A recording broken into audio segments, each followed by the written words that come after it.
ప్రకాశం జిల్లా పొదిలిలో ఏపీ మాజీ CM YS Jagan పర్యటించారు. పొగాకు రైతులను ఆయన పరామర్శించారు. రైతులను ప్రభుత్వం పట్టించుకోవడం లేదని జగన్ మండిపడ్డారు. రాష్ట్రంలో రైతులు కష్టాల్లో ఉన్నారని, రైతుల ఆత్మహత్యలు పెరిగాయని తెలిపారు.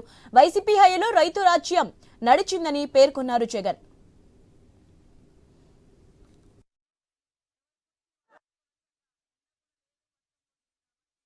ఖరీఫ్ మొదలయ్యే నాటికల్లా రైతన్నకు రైతు భరోసా కింద పెట్టుబడి సహాయం కింద సహాయం అందేది.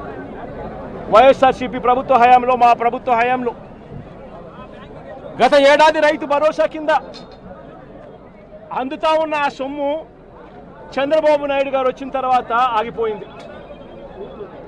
ఈ పెద్ద మనిషి చంద్రబాబు నాయుడు గారు వచ్చిన తర్వాత గత ఏడాది రైతు భరోసా కింద మోడీ గారు ఇచ్చే 6,000 కాక మరో 20,000 రూపాయలు రైతు భరోసా కింద ఇస్తానని చెప్పాడు ఈ పెద్ద మనిషి చంద్రబాబు నాయుడు. గత సంవత్సరం రైతులకు ఇవ్వాల్సిన 20,000 రూపాయలు ఎగరగొట్టేశాడు. ఈ సంవత్సరం కూడా జూన్ 10వ తారీఖున మోడీ గారు ఇవ్వాల్సింది ఇచ్చేసింది, చంద్రబాబు నాయుడు గారు ఇవ్వాల్సింది మాత్రం ఎగరగొట్టిన పరిస్థితుల మధ్య ఈరోజు